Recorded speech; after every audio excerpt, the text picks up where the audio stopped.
irmãos, é um privilégio para mim estar aqui. Na verdade, eu quero agradecer primeiro, porque o fato de eu estar com os irmãos participando desta festa tão importante para a igreja, isso para mim é um alto privilégio.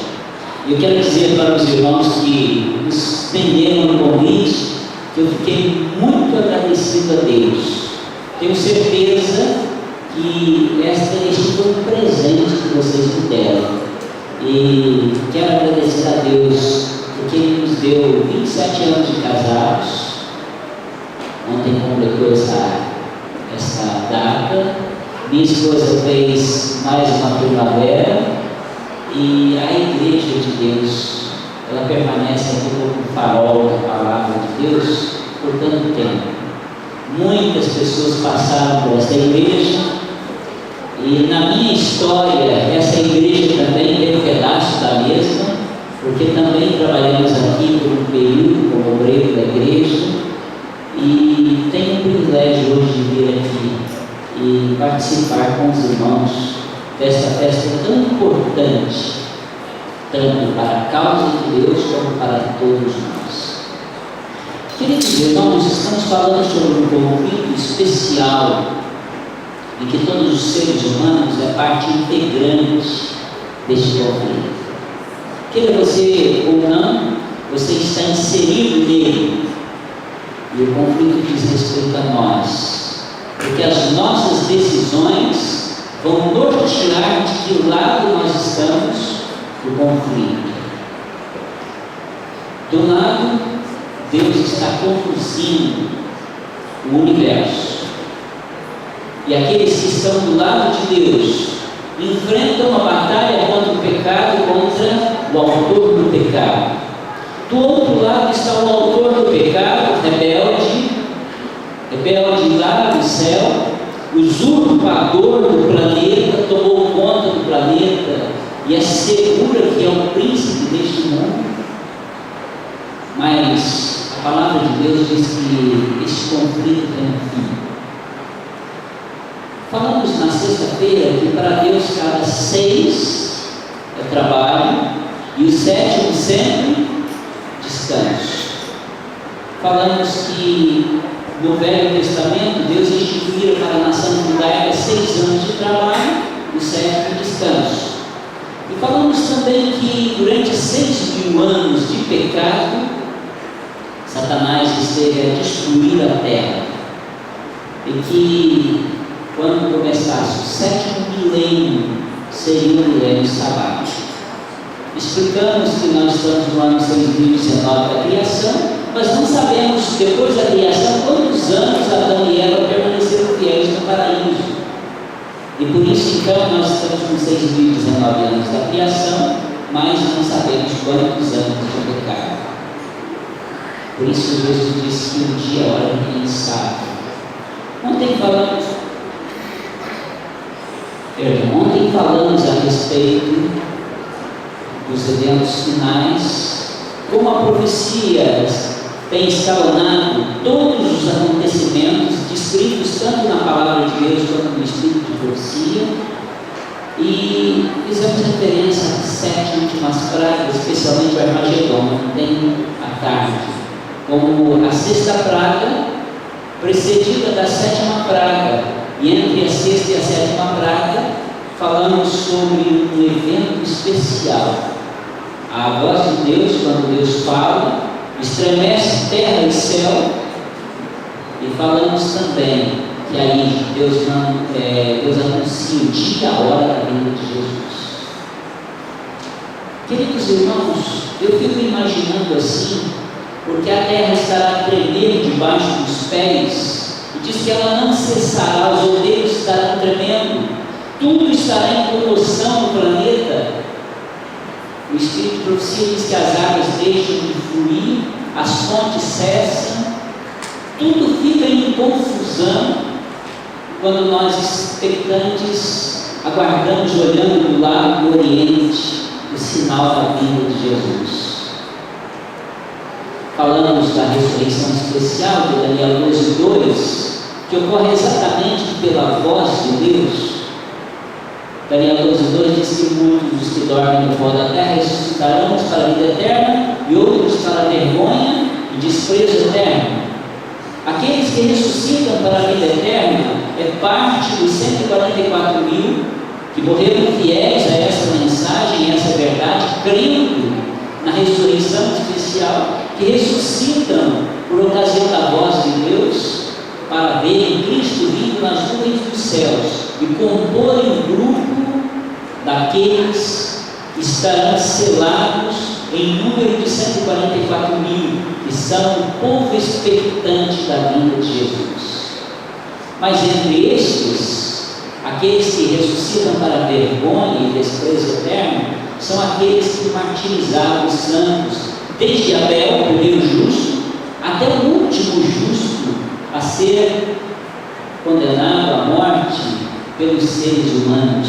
Esses seres humanos estarão olhando para ver Cristo vindo nas nuvens dos céus, não mais como aquele homem de dores, mas um homem com poder e grande glória. Por isso Jesus diz: vereis o céu aberto e o Filho do Homem vindo nas nuvens dos céus com poder e grande glória. Assim Jesus afirmara para Caifás, Anás e todos aqueles que estavam naquele julgamento cruel, naquela noite fatídica em que Cristo foi acusado e condenado à morte.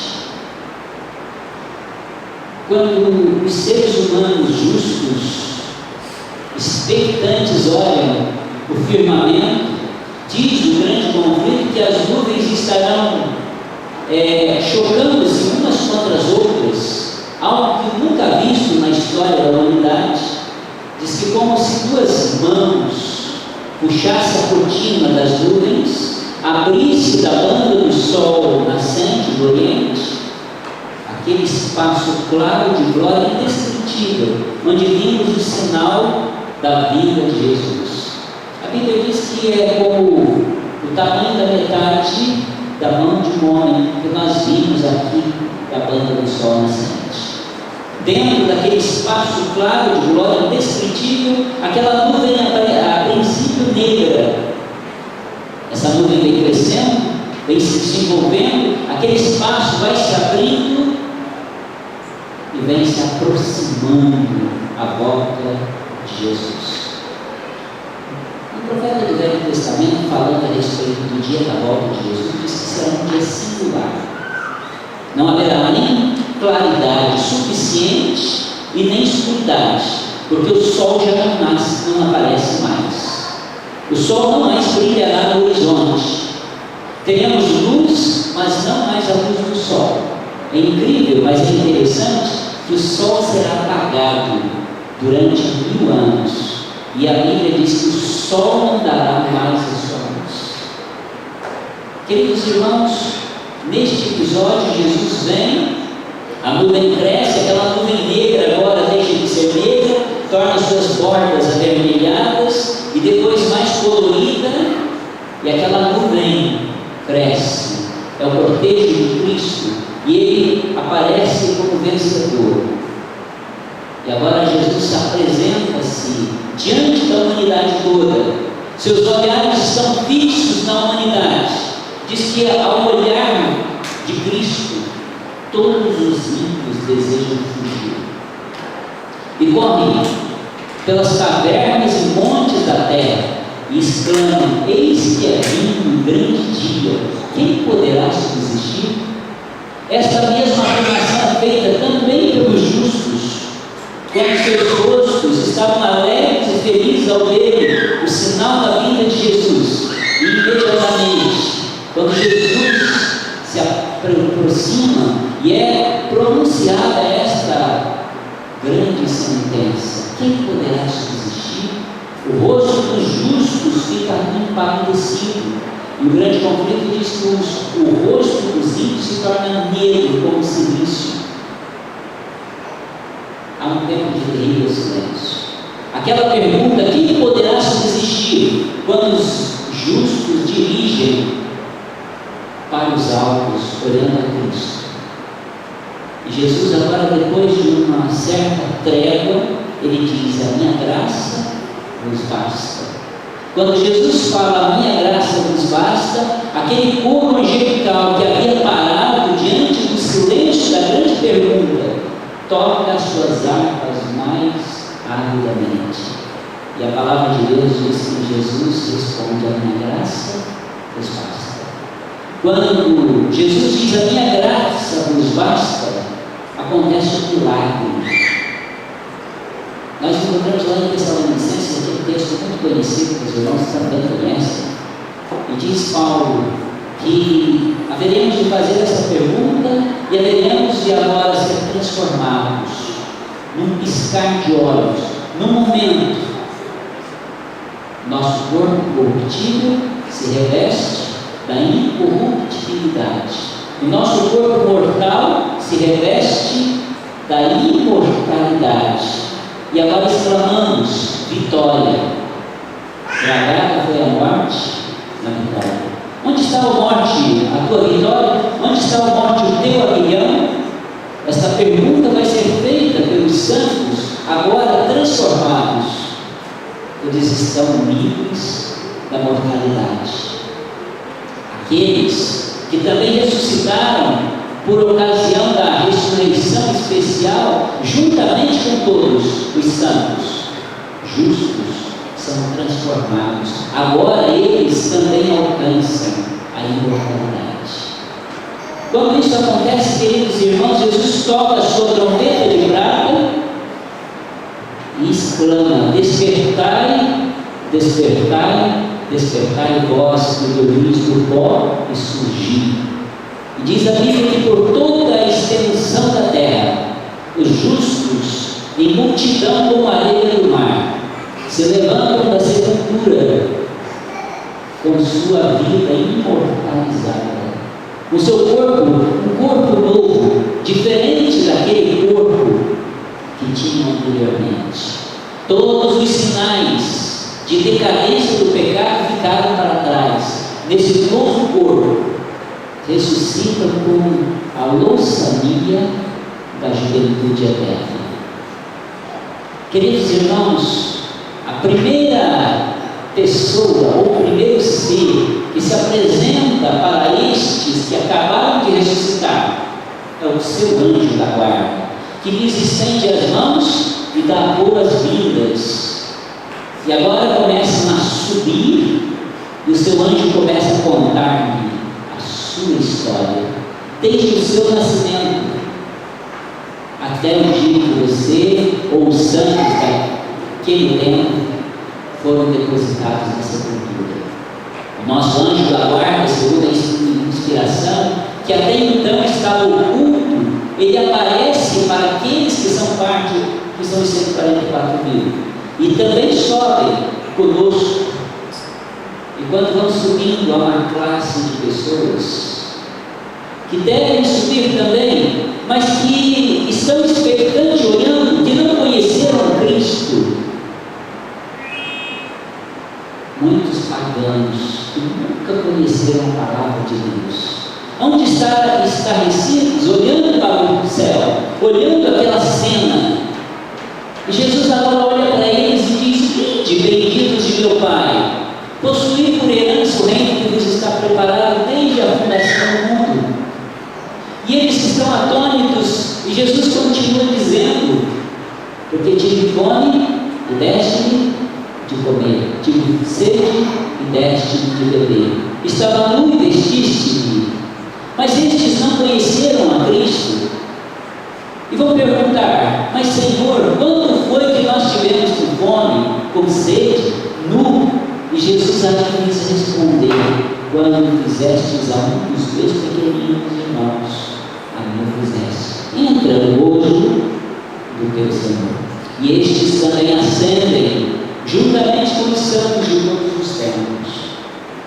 O livro desejado de todas as nações diz que há muitos entre os pagãos que nunca ouviram falar na palavra de Deus, mas que, através da voz do Espírito Santo do coração, fizeram para si leis. Foram homens que, embora não tivessem conhecido a palavra de Deus e a sua lei, mas viveram essa lei em sua vida, e por isso eles têm direito à vida eterna. E estas palavras, vinde benditos de meu Pai, dirigidas por Cristo das nuvens dos céus, aqui na terra, são palavras que não são dirigidas a nós que conhecemos a verdade, mas são dirigidas àqueles que viveram a verdade sem haver conhecido a verdade, mas viveram porque conheceram a palavra de Deus mediante a voz do Espírito Santo, e por isso fizeram leite para si. Queridos irmãos, a palavra inspirada diz que nós ascendemos aos céus, e diz que logo nós entramos na nuvem, e Jesus agora retira-se com todos os seus, e diz que ao sopro da sua boca, fogo e enxofre destrói os ímpios. Há muitas pessoas que pensam que o fogo vai destruir os ímpios apenas na terceira vinda de Jesus. O livro O Grande Conflito afirma que na vinda de Jesus, ao sopro da sua boca, o fogo destruirá os ímpios que restarem na terra. Por isso, Jesus agora ascende ao céu. Quando nós estudamos Apocalipse 8, o Apocalipse diz assim: havendo aberto o sétimo selo, houve silêncio no céu por quase meia hora. Nós falamos muito da vinda de Jesus, da segunda vinda em glória, mas nós esquecemos muitas vezes de frisar um detalhe que é muito importante. Por que vai se fazer um silêncio no céu por quase meia hora? Diz que quando Jesus vier, os evangelhos dizem, ele disse quando esteve aqui no mundo, que ele viria na sua glória, na glória do Pai e na glória de quem mais? Os santos anjos. O Pai vem com o Filho, o Espírito Santo vem com o Filho, a divindade vem para resgatar o ser humano. Embora a volta de Jesus seja o assunto mais falado, mas toda a divindade está envolvida neste espetáculo, que será um espetáculo da humanidade e do universo. Quase meia hora. Por que a palavra de Deus diz quase meia hora? Jesus vem rápido do céu à terra. Para ele não existe distância, mas a volta, diz o Espírito de você, será de 7 dias. E se você dividir o dia profético, que representa um ano, em quase meia hora, você vai ter 7 dias. Depois você vai em casa, faz a conta. Se você fizer essa divisão, você vai chegar. Mas a inspiração diz que nenhum homem que não tenha guardado pelo menos um sábado entrará nas portas da cidade de Deus. Porque Jesus gasta 7 dias de ascensão ao céu. Porque todos, pelo menos um sábado, vão guardar durante a viagem para o céu. Nesta viagem, queridos irmãos, a palavra inspirada, ela transmite para nós que todos receberão instruções especiais de Cristo para serem cidadãos do céu. Jesus passará por todo o universo até o céu, e ele nos trará muitas informações que talvez nós nunca pensamos que pudéssemos ouvir. E agora, queridos irmãos, nós chegamos ao céu, e a palavra de Deus diz que Cristo fará uma festa. Agora ele se coloca ali na porta do céu, e agora aquele vinde benditos de meu Pai que ele falou aqui para os pagãos que não conheciam a lei de Deus, ele agora então diz para todos: vinde benditos de meu Pai, possuir por herança o reino que vos está preparado desde a fundação do mundo. E ele mesmo aperta a mão de cada um de nós, dá um abraço e dá uma palma de vitória, e nós ascendemos e entramos à cidade de Deus. Agora Cristo, ele coloca uma mesa, e a palavra de Deus fala muito da festa que ele oferecerá no seu reino, uma festa cuja festa estará Abraão, Isaac e Jacó. E Jesus faz referência a esta festa, que é também chamada a festa das bodas do Cordeiro. Mas, queridos irmãos, o céu também será um lugar de atividade. E todos nós teremos atividade durante esse milênio que é sabático para a terra. Nenhum ser vivo, diz Ezequiel, que habitará neste planeta. E Ezequiel diz assim: olhei a terra e eis que era vazia, e os habitantes estavam mortos, a terra estava derribada, a cidade derribada, digo, e a terra transtornada. Nenhuma criatura havia. As aves dos céus haviam fugido, os peixes do mar haviam morrido, não havia animais na terra. Nesse estado, queridos irmãos, Satanás e seus anjos passearão por esse planeta restrito a ele. Agora tem a oportunidade de avaliar todo o estrago feito por eles durante os 6.000 anos em que levaram o pecado ao mundo. A vida de Satanás neste período será de observação. Um homem errante, um ser errante, de um lado para o outro, caminhando, seus poderes terminam, e ele estará quase que como um homem, sem muitos poderes de locomoção, restrito ao planeta Terra. Tempo suficiente que ele terá para fazer toda a avaliação que fizeram de mal, para ver quanto era bela a terra quando fora criada e quanto está ela destruída por causa do pecado. A palavra de Deus diz assim, o Apocalipse diz assim: é tempo, ó Senhor, de destruir os que destroem a terra. Na verdade, Satanás, o principal destruidor, estará agora restrito, não mais pode destruir. Mas enquanto isso acontece, lá no céu, a palavra de Deus diz que há um julgamento. E é bom que nós tenhamos em mente que existem 3 julgamentos especiais. O primeiro julgamento é feito hoje no céu, em que existem 24 anciãos.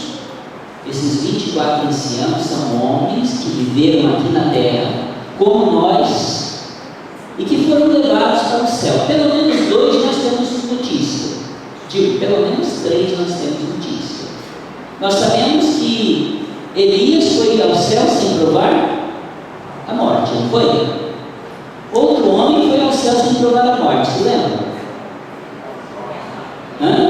Enoque também foi ao céu sem provar a morte. Mas nós temos ideia de um homem que foi ao céu provando a morte, que foi Moisés. Então, pelo menos 3 nós sabemos.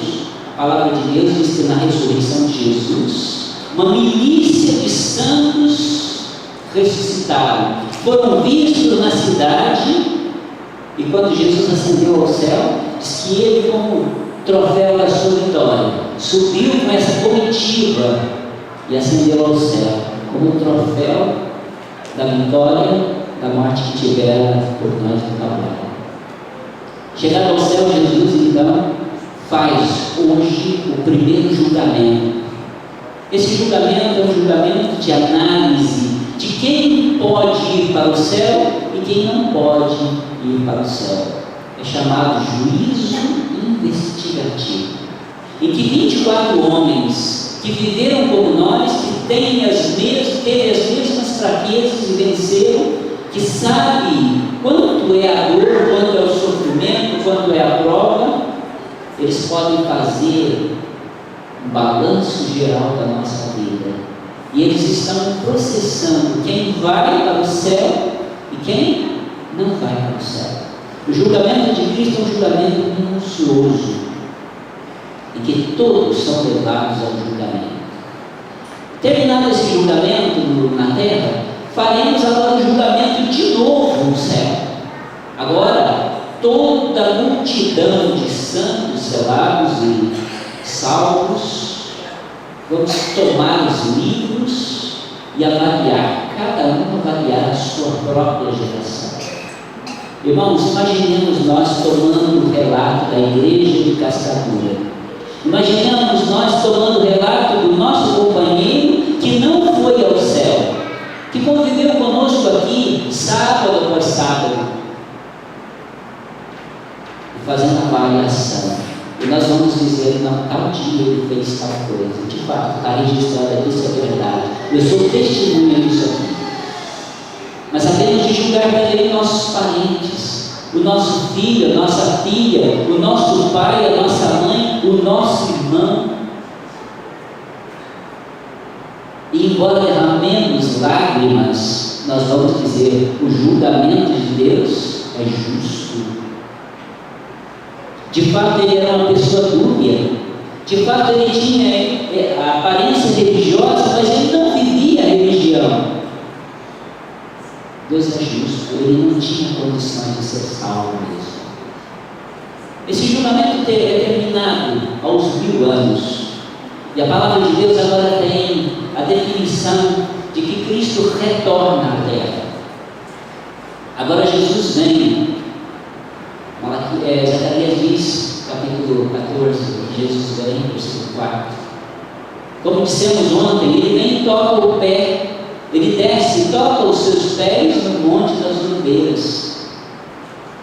Quando nós lemos Atos 27, nós encontramos uma verdade muito interessante, e eu quero comentar um pouquinho dessa verdade de Atos 27 com os irmãos.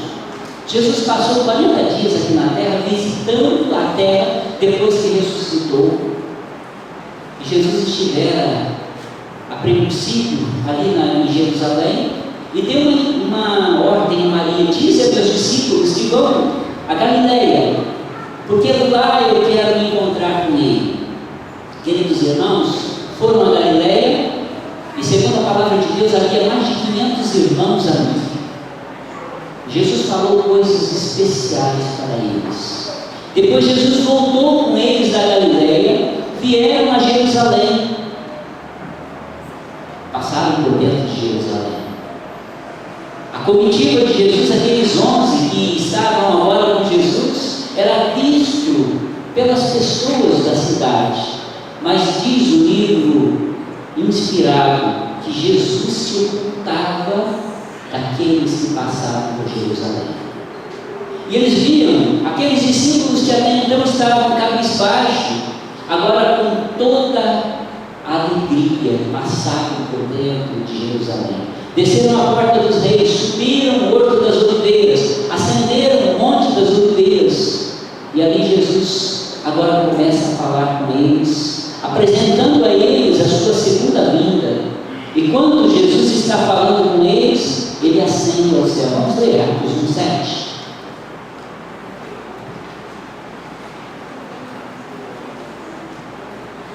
A palavra de Deus diz assim. Vamos ler os 6 também. Aquele, pois, que se haviam reunido, perguntaram-lhe, dizendo: Senhor, restaurarás tu neste tempo o reino de Israel? E disse que não vos pertence saber os tempos e as estações que o Pai estabeleceu pelo seu próprio poder. Mas recebereis a virtude do Espírito Santo que adquire sobre vós, e sereis testemunhas tanto em Jerusalém como em toda a Judéia e Samaria até os confins da terra. E quando dizia isto, vendo eles, ele foi elevado às alturas, e uma nuvem o recebeu, ocultando-o aos seus olhos, estando com os olhos fitos nos céus.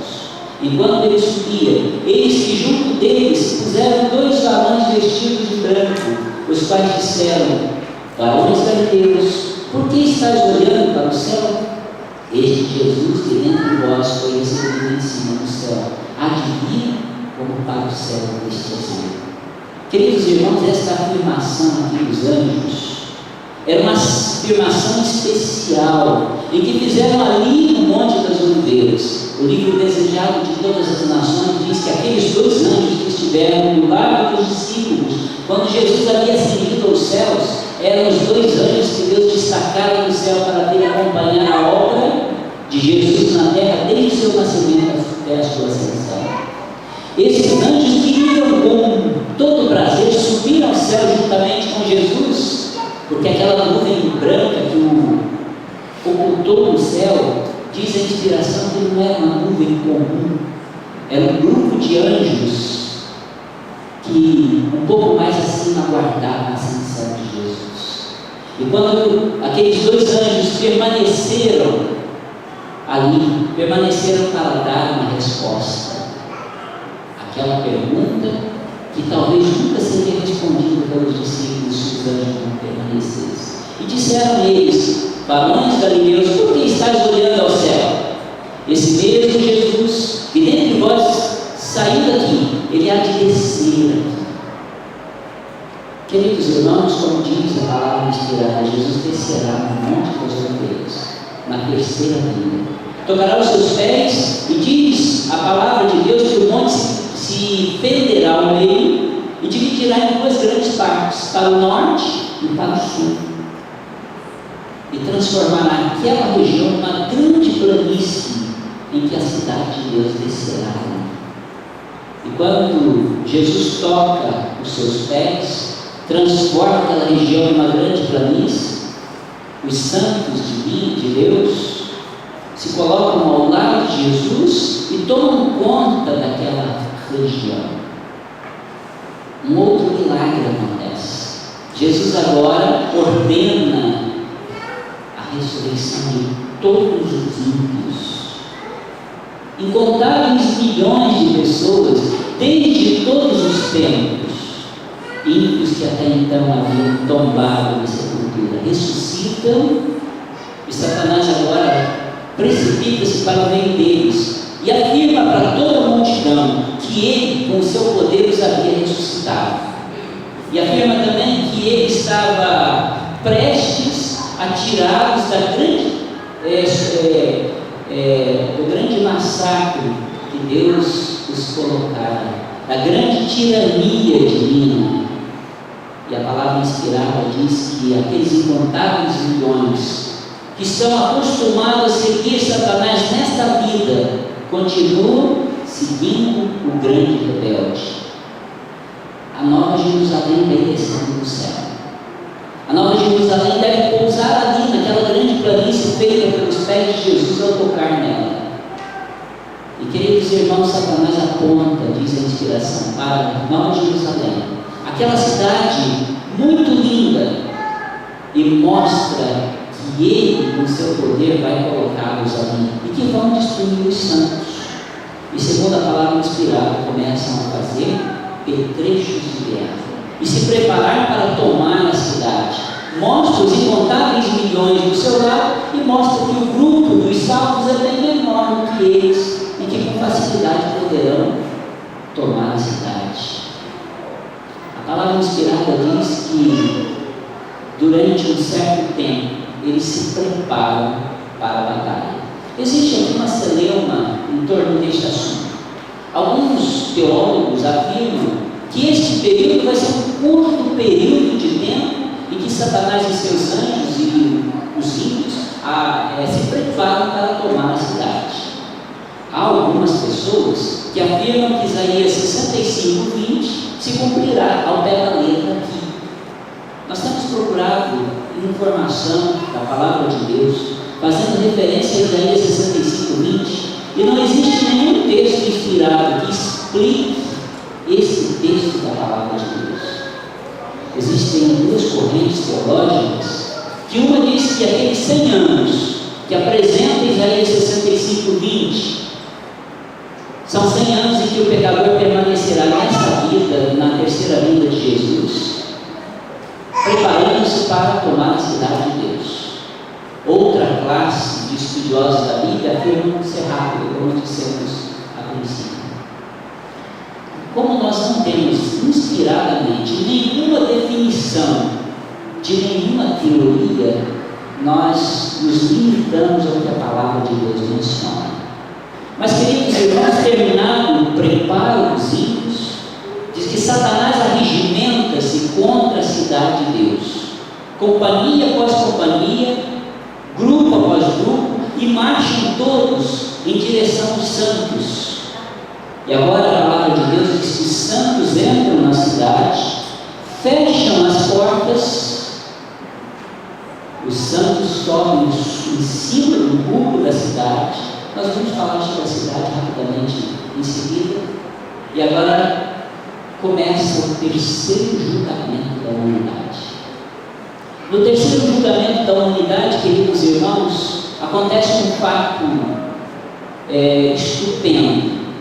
Diz a inspiração que no céu passará o filme da vida da humanidade, a vida de todos os tempos, e cada um de nós, deixa eu retirar essa palavra, né? E cada um dos participantes, que não seja nenhum de nós, estará vendo o ator que ele foi em cada palco.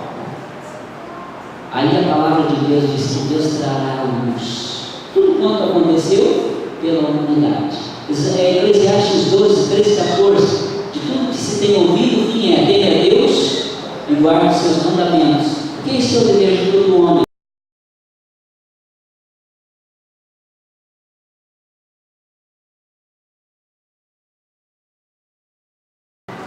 Todos os atos.